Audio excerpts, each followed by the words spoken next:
क्या आपने कभी सोचा है कि जो जानवर इस धरती से हमेशा के लिए गायब हो चुके हैं, क्या वो वापस आ सकते हैं? ज़रा इस दृश्य की कल्पना कीजिए। साल है 1933। एक पिंजरे के अंदर कुत्ते जैसा दिखने वाला लेकिन बिल्कुल अलग सा जानवर आगे पीछे टहल रहा है। ये है तस्मानियन टाइगर। 1936 में इस प्रजाति का आखिरी जीव मर गया और दुनिया ने मान लिया अब यह जानवर सिर्फ किताबों और तस्वीरों में रहेगा। लेकिन आज विज्ञान कुछ और कह रहा है। आज हेडलाइंस में आप सुन रहे हैं woolly mammoth, dire wolf, dodo bird. कई लोग कहते हैं ये सब पागलपन है, तो कुछ कहते हैं ये भविष्य है। इस पूरी सोच को एक नाम दिया गया है, डी एक्सटिंक्शन, यानी विलुप्त हो चुके जीवों को दोबारा अस्तित्व में लाने की कोशिश। लेकिन जब मैंने इसे गहराई से समझा तो मुझे एहसास हुआ हम इस बहस को पूरी तरह गलत दिशा में ले जा रहे हैं, क्योंकि असली चमत्कार पुराने जानवरों को वापस लाना नहीं है, बल्कि ये है कि ये तकनीक आज जिंदा जानवरों को खत्म होने से बचा सकती है। अब सवाल उठता है, आखिर वैज्ञानिक ऐसा कैसे कर रहे हैं? मान लीजिए आप एक वैज्ञानिक हैं और आपको कोई विलुप्त जानवर वापस लाना है। सबसे पहले आप जानवर चुनते हैं, जैसे वुली मैमथ। इसके बाद 3 रास्ते होते हैं।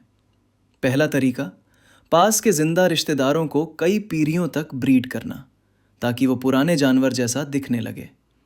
ये तरीका काम करता है, लेकिन बेहद धीमा है और इसमें अंदाज़ा लगाना पड़ता है कि कौन सा गुण कब आएगा।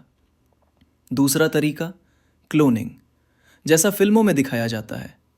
लेकिन हकीकत यह है कि क्लोनिंग के लिए सिर्फ डीएनए नहीं, पूरा जिंदा सेल चाहिए। एक बार वैज्ञानिकों ने एक विलुप्त जानवर को क्लोन भी किया था। वो पैदा हुआ, लेकिन कुछ ही मिनटों में मर गया, क्योंकि उसका शरीर पूरी तरह विकसित नहीं था।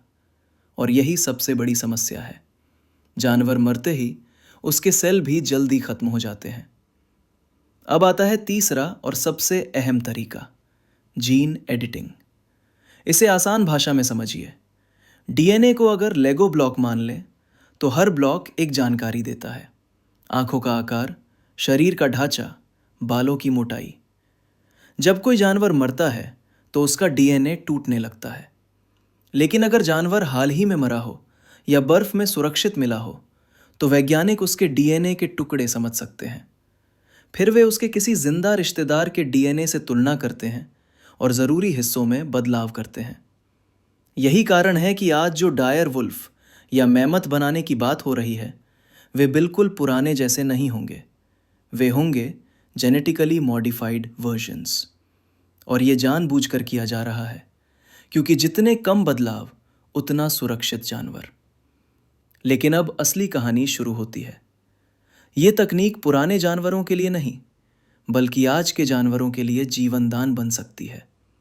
इसे कहते हैं जेनेटिकली रेस्क्यू। एक छोटा सा जानवर है, ब्लैक फुटेड फेरेट।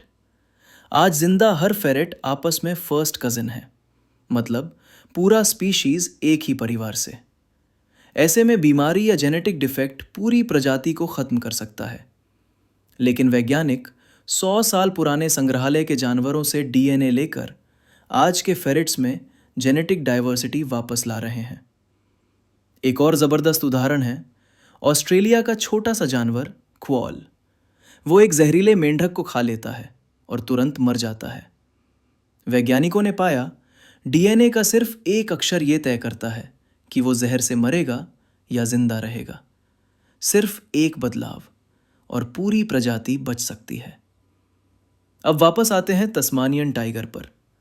इंसानों ने उसे मार दिया, पर उन्हें अंदाजा नहीं था कि उसके बिना पूरा जंगल असंतुलित हो जाएगा। शाकाहारी जानवर बढ़ गए, पेड़ पौधे खत्म होने लगे, बीमारियां फैली और तस्मानियन डेविल एक अजीब कैंसर से जूझने लगे। क्योंकि एपेक्स प्रेडेटर बीमार जानवरों को खाकर प्रकृति को संतुलित रखता है। इसलिए कुछ वैज्ञानिक मानते हैं अगर संतुलन वापस लाना है तो शायद टाइगर को भी किसी रूप में वापस लाना होगा। लेकिन क्या यह सुरक्षित है? क्या हमने जुरासिक पार्क से कुछ नहीं सीखा? सच ये है, कोई भी जानवर सीधे जंगल में नहीं छोड़ा जाएगा। सालों तक बड़े एनक्लोजर्स में उनका व्यवहार देखा जाएगा। और ये भी सच है, हम नहीं जानते कि सब कुछ कैसे होगा। लेकिन एक बात साफ है, हम उस दुनिया में जी रहे हैं जिसे हमने बदला बिना परिणाम समझे। अब सवाल ये नहीं है कि डायर वुल्फ असली है या नकली। सवाल ये है, क्या हमारे पास गलतियां सुधारने की हिम्मत है? डी एक्सटिंक्शन अतीत को लौटाने की कहानी नहीं है, ये भविष्य को बचाने की कोशिश है। अगर विज्ञान हमें ये मौका दे रहा है, तो शायद इस पर बात करना, समझना और जिम्मेदारी लेना हम सब का फर्ज है। अगर आपको ये कहानी सोचने पर मजबूर करती है, तो